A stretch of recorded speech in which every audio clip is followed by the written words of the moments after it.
Hello, welcome to Lemon Studios, where we talk anything and everything entertainment. I'm, of course, the Lemon himself, Zeke Lemon, and this is my review for Spider-Man Brand New Day. But before we get into that, let's get the house clean out of the way. Sharon, leave a like, comment below, let me know your thoughts on Spider-Man Brand New Day, and of course, hit that subscribe button as it helps me grow into my YouTube career. I would greatly appreciate it. Now, all that out of the way, let's get into it, Shari. So, it's finally here. I don't know if you could tell, but I was really excited for this movie. I'm a huge fan of Spider-Man. He is probably my favorite character overall. Like, it doesn't matter whether it's in books or in comics or in video games or in television or in movies, right? He is just that guy for me. He has always been someone I really resonate with, even as a child. I don't know if it's because since I read him as a child and I really liked Spider-Man that I like just inhabited his personality to like replicate how I am as an adult, because now I really relate to him more than ever. Not just because of this movie, just because of the character as a whole. And you know, I've really enjoyed the Tom Holland movies. He's actually my favorite out of the three. You know, Toby was my first guy, and you know, I still love those movies. And Andrew is cool too. But Tom Holland to me is just always someone who was able to resemble both very, very well. And my only real criticism when it came to the original trilogy was that it's very MCU relied on in a lot of ways. And in a way that does kind of continue on here in this fourth one. But what I really like about this fourth one and where it competes with the other Spider-Man, not just within this trilogy, but within overall of all 9 or 11. I think there's 11 Spider-Man movies once we count Miles's two in there. That this one is as close for the Tom Holland ones to being a true standalone, where again it's not so reliant on the MCU to really drive the plot of the film. Like, yeah, sure, Punisher's there. You know, the mystery of Sadie Sink character is in here as well. There's a lot of things that are like with MCU isms in it, but again, it's not the MCU that is the driving force of this movie, as opposed to the other three. And that was something that I really did appreciate about this film. Tom Holland as Peter Parker and Spider-Man, you know, like I said, pre this movie, he was already my favorite. This one just locks it up even more. This is easily his best performance overall as the character, just because now, you know, he's grown up and now he lives a life of isolation. And, you know, the Parker luck, they even say it at the top of this movie. He said, hey, in order to be Spider-Man, for Spider-Man to be really successful, it breaks Peter Parker's heart in a lot of ways. And they do communicate that very, very well throughout the whole entire movie, regardless of how much is going on within the film. I can understand someone coming to me and be like, Zeke, I don't know, man. There was a lot happening in this film. It was kind of hard to keep up with. And again, I can understand that and I can respect that. But to me, and I said this in my immediate thoughts on TikTok as well, is that I really appreciated that in a lot of ways, because I feel like they managed them very, very well and it was easy to follow through. But I've seen a lot of comic book movies where I felt like I was reading a comic. Like, this was an issue in that comic. This movie, it really felt like I read a whole entire comic series. And because, yes, there was the threat, there is the bad guy in the film, but Spider-Man, also with New York being such a big city, there's other crime going on. So I kind of appreciated, like, okay, I have to fight this guy, then I can go back to the bigger picture here. Okay, this guy is actually helping me fight to get to this other person over here, and like how the dots are connecting. And again, I really did feel like, hey, this was issue 1. Okay, now we're in issue 2. Now we're in issue 3. I really did like that element of the film.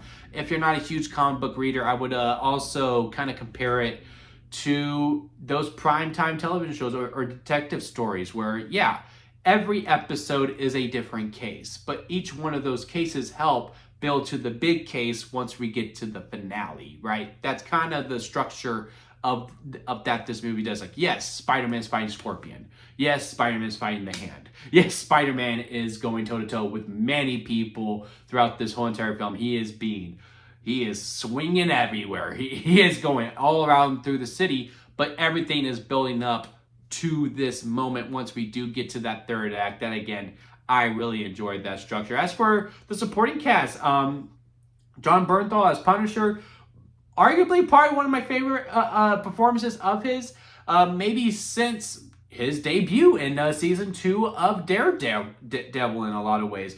This brotherly back and forth that Spider-Man and Frank have, it's just a joy to watch. In a lot of ways, my favorite scenes are where there is no fighting and there's these two bickering with each other and having the conversations, or even when they not bicker and they are trying to have a very sincere conversation.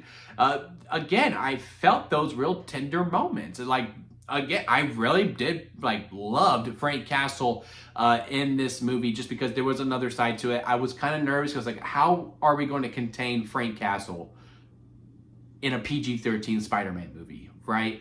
Because Frank, he'd be letting the language fly, right? And for the most part, we do let him do that in this movie, which is another thing I really appreciated about the film. Like, he is cussing away in this, but we are somehow able to get away with it, in part because he never says the F word. There is an attempt, but then Spider-Man cuts him off. It's a really good spot. Ned and MJ, very much more. MJ has more screen time in this movie for sure, played by Zendaya. Ned is definitely more of a backseat character. Not a backseat. But he's more in the background this time around. And that's all by design, as we know from the last movie. They don't remember who Peter Parker is, and it has been 4 years. They went to school over at MIT, and then they come back to New York, and things happen, right? And the use of them, I thought, was played very, very well. I thought that we were going to go in a different route when it came to the use of them, but the route that we actually went on, I really did appreciate, and I appreciate it more than what I thought we were going to do and what they were going to symbolize, especially when it came to the title, Brand New Day. Zendaya performance as MJ, again, all of them, it's your fourth time using this character at minimum, right? I don't know if she appears in any of the Avengers movies. I can't recall. I don't think so. I think Ned does for a split second, but yeah, it's your fourth time doing this character. You're gonna really know how to lock in on them now, because you grew up with them in a lot of ways. She does a phenomenal job in this movie too. There is a scene, and you see it on the trailer, when they're on the top of a building. And she performs it very, very well. And then there is another scene where it's just her and Spider-Man alone, and the way that she has to communicate something with everything that we know, it is, again, just really, really astonishing to see, where one of the best performances in the whole entire movie. But yeah, Tom Holland is definitely the main standout when it comes to the film. Action is really good in this too. You see it in the trailers. Hulk versus Spider-Man, probably the best scene in the whole entire movie. It's very well lived in. Again, you have that issue style, because you're seeing him fighting all of these different peoples and really being that friendly neighborhood Spider-Man. Everything in this movie to me is truly, truly great. I only have really two problems when it comes to the film, and I will address them here, and then I'm going to give my review, my rating of the film. Then after that, we're going to get into some spoilers a little bit, because I feel like the only way to really fully explain my criticisms when it comes to it is to go into that route. So if you haven't seen the movie yet, I'd be surprised if you haven't, due to all the records that it's currently breaking. But if you haven't, after I give the rating, go ahead and watch the movie. It's really, really good. I do recommend it. Then we're going to get into the spoiler conversation. Or if you don't care, hey, stick around. But yeah, my only two problems when it comes to the film is that, as much as this movie is really communicating how smart Peter Parker is, they really do. Because, again, one of the problems when it came to the original three is that, can he do anything on his own? Like, the Homecoming suit made him Iron Man Jr. in a lot of ways, with the voice and everything over here. Here, he's really built up everything. I saw some people complain about how he has this amazing tech. Man, it's New York. There's tech around everywhere. And again, Peter's smart. He got it to program in a lot of ways. And the way that he's able to go toe-to-toe talking about mutations with Dr. Banner at the ESU scene, really, really good. Again, we really showcase how smart Peter Parker is and how he's able to do everything on his own. He doesn't need the help of the Stark Tech or from other people in the MCU. He can do things on his own, and he's very, really, real calculated in that. But he's also an idiot in this movie too. There are just some moments in here I'm just like, really? No red flags, huh? In some situations within the film, again, we'll go more into it when we get into the spoiler section of the video. But there were just a few times I was like, "Really, Peter? You just accepted that, huh? You're not going to question it or follow up or anything." Granted, Peter Parker is a very naive character and very human trusting, but there were like 3 scenarios in this movie. I was like, "Really? No red flags, huh? No, nothing to question." Nothing was sensing off of there. Yeah, I know your spider sense is not really working in this movie today. And they do explain that. Like, there is a scene where they go, "Oh, you can no longer sense me." So, yeah, they do explain it, but it doesn't work fully. But again, we'll get into that more in the spoiler section. The second thing where I have an issue with this movie is the choice of villain. Now, that's not fair to put on the movie.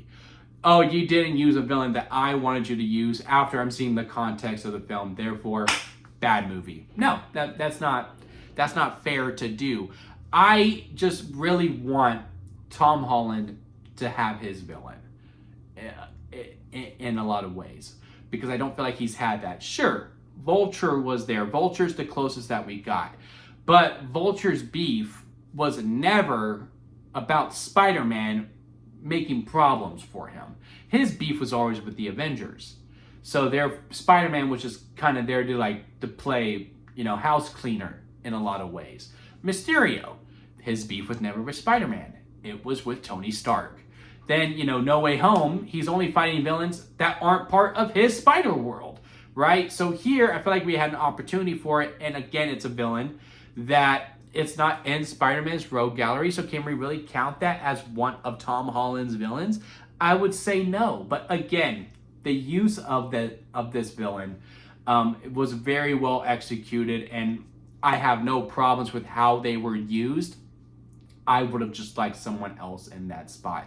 But again, I'm not going to discredit that to the movie. It's just something that I personally wanted, and I feel it, so therefore I'm going to talk about it. But again, I'm not going to knock points for the movie of it, because that's just not fair. You got to judge the movie based on how, with the pieces that it had, and not just with you retroactively going, "Oh, you should just use this character." And also, with villains, again, we'll get into more in the spoiler section here. But yeah, those are my thoughts on Spider-Man Brand New Day without going into spoilers. Again, I really did love it. It's not my favorite of the year. It's probably my second. It is my second favorite of the year right now. But I really did love it. But again, that one problem that I have with the film is what sets it away from the number 1 spot to the number 2. But yeah, if I had to rank it on a lemon scale, where it goes sour lemon at the bottom. Then Expired, Story About Lemonade, bad movie, but hey, there's some good in it. Story About Lemonade, good, but hey, there's some bad. Lemonade, it's a movie.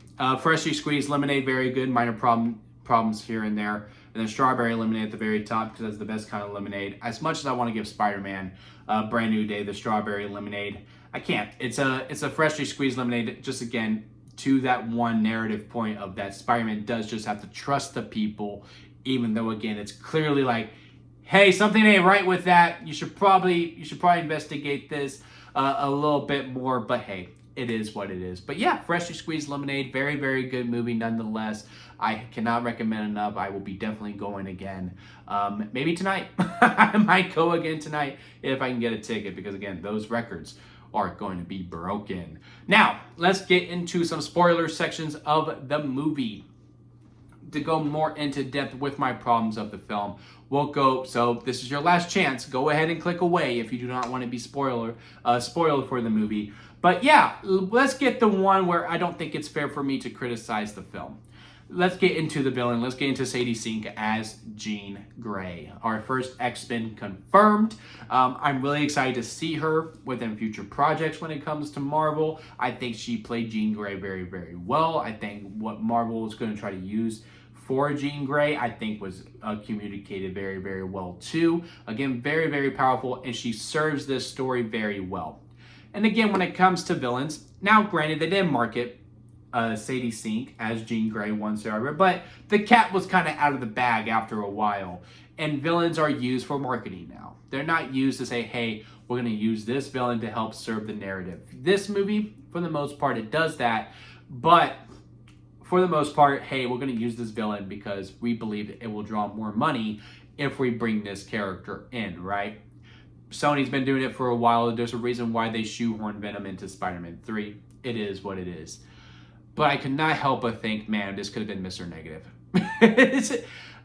You could have put Martin Lee in here in this spot. You wouldn't have to change too much here. And again, it would have just gave Peter that villain. That I'd be like, okay, that's his foe. Because, you know, Andrew has Dr. Connors. He also has Electro. We were going to build up Harry Osborn as the Green Goblin until they were like, okay, we're going to move on because we want Spider-Man in the MCU. Toby has, you know, Doc Ock. He has the Green Goblin. He has all of these different people at his Rose Gallery. Well, again, Tom Holland's villains never were really about being intertwined with him. Vulture was the closest that we got. But again, Vulture's beef was with the Avengers. Mysterio was with Iron Man. And then the other villains had nothing to deal with him whatsoever. They just happened to be in that world. And again, Jean Grey, who's going to be an X-Men and a good guy, and you know does turn face in the end at the end of this movie because again, you know, spoiler alert, Damage Control is the bad guys in this film, not Jean Grey. She's just the red herring throughout the film. I just can't say, yeah, he finally got his villain. I just personally can't. But again, that's not something I'm not saying the movie is bad for it. It's just something that I personally wanted. And now I'm currently having a therapy session about. Now, as for Peter Parker, smart as hell, but he's also an idiot. He's very book smart, but he is not street smart. And my issues within that is just when he first goes to Damage Control. One, I think his Spidey sense is still working here, so I don't know how this is not active in this, where he's like, that's a little weird. Where they're going through Damage Control, and they're having a little bit of a tour before they get to the office. And, you know, they see the hand, and Peter's like, why are they here? Oh, you know, they're just misunderstood. Okay. And then just kept it moving and running along. I was like, really? No red flags to that, Peter, whatsoever? And then once they're in the meeting room and they're talking back and forth, hey, what's in there? Oh, there are some things I just can't talk to you about. No red flags? You don't want to investigate that whatsoever just to get all your bearings? And also, if someone's trying to attack a place, just make sure there's no skeletons in that closet. Like, okay, so why would they want to attack you? Okay, well, let me try to play both sides here. Like, yeah, sure. No, what they did was wrong. You know, her mind controlling a harmless old lady to get into a tank, to crash into a building and set off a bomb that probably killed a bunch and injured a lot of people, just to try to find her sister. The narrative, absolutely understandable. How she did it, though, completely wrong, and we will take care of that. But why would she go through or this person at the time, why would they go through all of this trouble just to get into that closet? Huh? Why doesn't Peter Parker / Spider-Man try to investigate Damage Control just a little bit to prevent some Damage Control from him, right? And also the scene where he first swings with MJ. And, you know, I did like the bit of Webb, stop. MJ was too calm throughout the whole entire swing. How, in the way that he just accepted that, oh, she does remember everything. Peter, you remember the first time you swung with her in Far From Home. She was petrified. She hated it. She was scared. We're just gonna move on past that. We're not gonna do that again. You're not gonna question like, you're super used to this. That's really weird. And then to be like, this seems a little too easy that you just remember everything. I get it. The man is really, really lonely, and this is all that he ever wanted. And yes, in the note it states, oh, she's really, really smart. She's going to remember, and everything's going to work out. To me, it just didn't work fully. To me, personally, it just didn't overall work. I feel like it was just, I feel like Peter would have been smart enough to go, hey, this isn't right. Something seems a little bit off. Let me investigate Damage Control. as much as I want to kiss you right now, I just don't fully believe that you would just remember everything like that. And also, why weren't you scared when we were swinging? Jean, are you in there? Or I don't know if you knew she was Jean Grey at the time, but are you the person who's been mind controlling people? And then, you know, you can still play the rest of the scene how it was. That's just, again, some of the problems that I had with the film, and that I'm just going to detail about, because I felt like it was the only way that I could fully communicate it. As for other things I really enjoyed, everything that we did after, I really liked that MJ did not love him back. And again, with where I think, how I thought the story was going to go with the use of Ned and MJ, and what the title Brand New Day meant was that he was going to have to let them go fully. I felt like he was going to be like really like borderline stalker-ish with how he was watching them on the lot online and everything, and like going to their party and living this double life in a lot of ways, where, you know, it was making him so sick, but he does have to let them go, and that was going to be the brand new day. Now it turns out the brand new day was he is going to revert back. Hey, I'm gonna actually talk to them. I'm gonna let them know, and I'm not going to go at it alone. I do appreciate that, but again, I just think there's a messaging there about growing up. Look, we all want to be with our childhood friend for the rest of our lives, but for the most part, it doesn't really work out in that way. And I would have kind of liked to see that, where he goes, yeah, they were a part of my life. That part's over. Like when MJ said, look, I'm sure you treated this girl very, very well. I'm not her. I don't remember you. I don't have these memories. I don't love you. I don't know you. I really did love that. That scene on the boat is my favorite scene in the whole entire movie, as heartbreaking as it is, because like, yeah, dude, it's been 4 years. Like when Peter was super sad when MJ kissed that guy, kissed her boyfriend at the party, and he's super upset. I'm just like, man, I feel for you. But how could you not know? Like, again, it's been 4 years, and she is not like she's not like looking out for you or anything like that. It's not in the back of her mind. You're not even a thought. You know what I mean? Now, we'll see how it goes within Spider-Man 5 and 6. Again, hopefully he does get his villain from his actual rogue gallery. But again, it's more marketing than it is to actually, hey, here's a villain that we could use to pinpoint up with them, and here's a narrative that we could use for it. And then we can explore this relationship a little bit more, and maybe she does fall in love with him again. I would actually be more open. I'm more open to that now than I was before going into it. But yeah, again, overall, amazing film. You know, we could talk Banner and Spidey going back and forth with their theories on the arachnid DNA. The inhibitors are now in effect. I'm really curious how that's going to be within the mutant saga. I do kind of like how we kind of use Spider-Man to pinpoint, hey, here's what's next. Because Far From Home introduced the multiverse. Now we were in the multiverse saga. Now here we are with the inhibitors. We have Jean Grey. So now, and after Secret Wars, we're going to be in the mutant saga. So it's pretty cool to see. But yeah, love the movie. Not my favorite Spider-Man movie. I still probably give that to No Way Home, just for everything that was going on within that film. When I rewatched it, the purpose pauses for the crowd cheering, yeah, it's a little bit jarring, but man, it just takes me back to that theater time, man, and it was a hell of a time.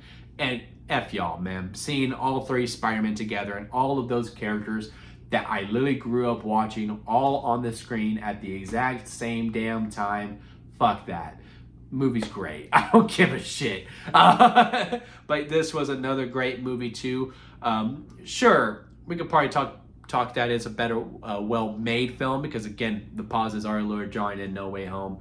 But I can't help how I feel. I love Brand New Day. It's a true Spider-Man story in a lot of ways. We're almost there. Still a little too MCU-ish for me, again, with the Jean Grey stuff. If we could have plugged Mr. Negative in there instead, I think, for me personally, would have elevated the film a little bit more, because it would have felt a little bit more personal, make it more about that, and then Punisher can stay.